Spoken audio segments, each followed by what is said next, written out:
Juan Ibáñez es una de esas personas que cambian la historia definitivamente para bien en este caso. Es un revolucionario en ese sentido. Juan vino a este plano temporal con una misión muy clara, que la puedo poner en una figura. Le dio un campanazo muy fuerte y la vibración continúa y va a continuar durante mucho tiempo. Es como la frase esta popular de darle un escobazo al avispero, y las avispas nos traen muchas cosas ricas, mucho polen, mucha adrenalina, muchas cosas que nos dejaron a nosotros, insisto, vibrando. Muchas enseñanzas que además, entre las muchas bondades de la compañía, el beneficio de la presencia física de Juan, nos dejó muchísimas enseñanzas.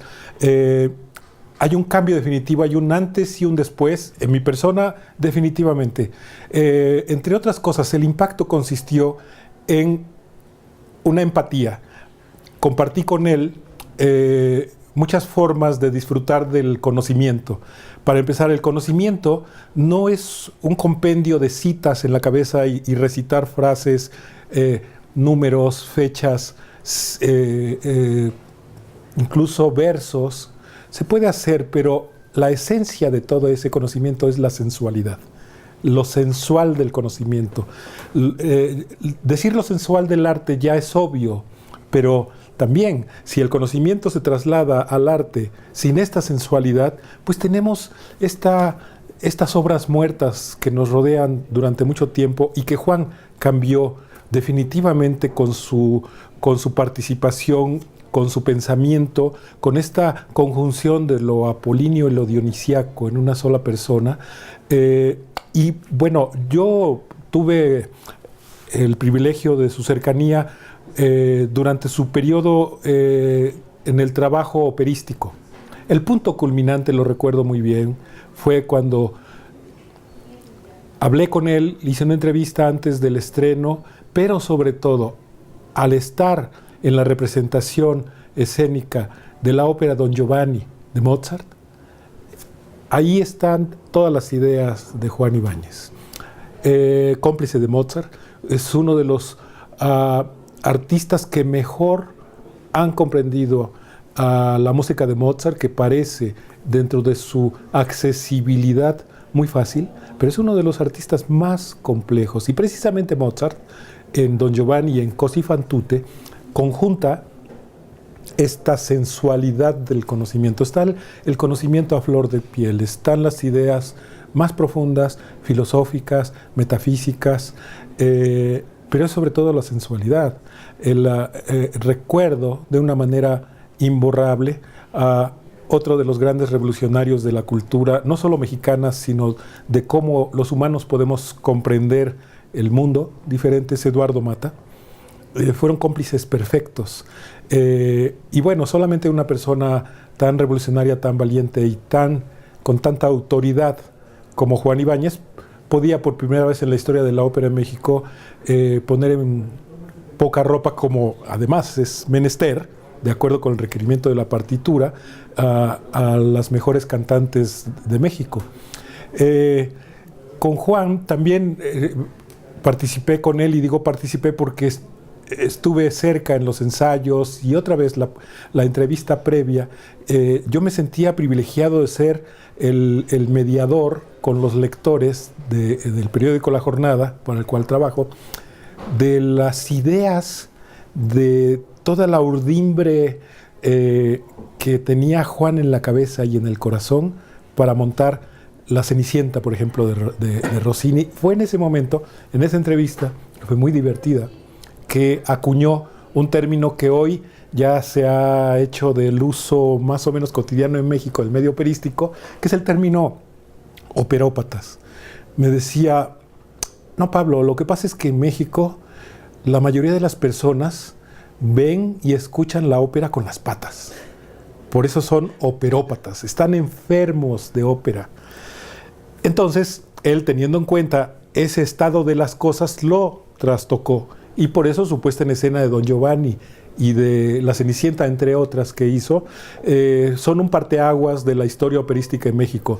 Eso confluye también con un cambio en la manera de entender la ópera en el mundo, sobre todo en Europa.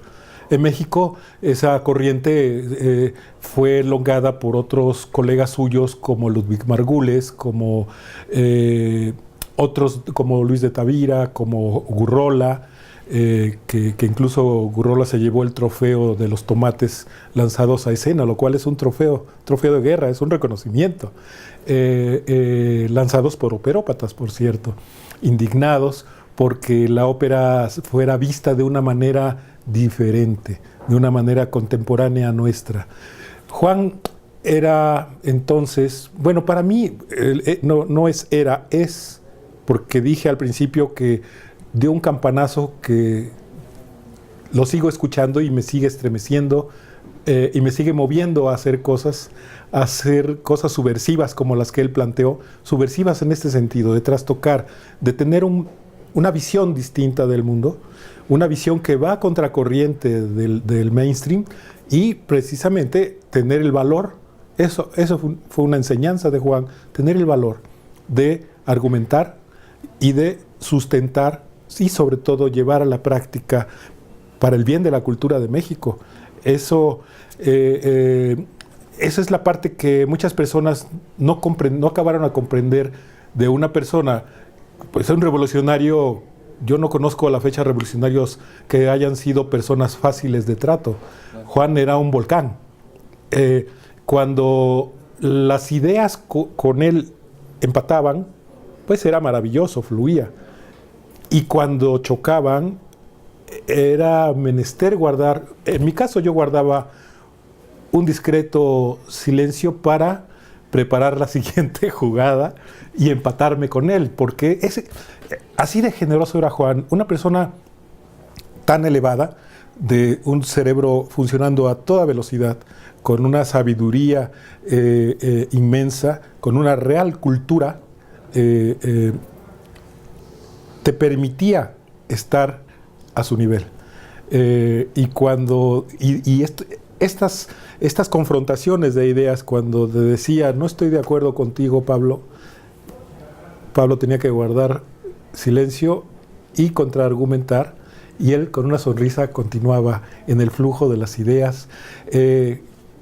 Recuerdo, muchas de esas enseñanzas ocurrieron caminando por las calles de Guanajuato, que me resultó, ahí fue para mí otra consagración, otra epifanía.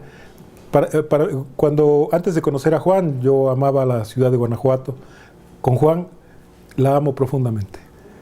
Me siento de ahí, me siento parte de esas calles, porque en esas calles, y conociendo a los amigos de Juan, que se convirtieron en amigos entrañables míos, entendí cómo Guanajuato es pródiga en conocimiento, pródiga en el disfrute del mundo, de la vida, del arte, de una manera diferente, de una manera distinta. Yo terminaría diciendo que continúo escuchando el campanazo que puso Juan Ibáñez en este plano temporal y me solazo en el vuelo de las abejas, que trae mucho polen y mucha energía y muchas nuevas ideas a la cultura de México.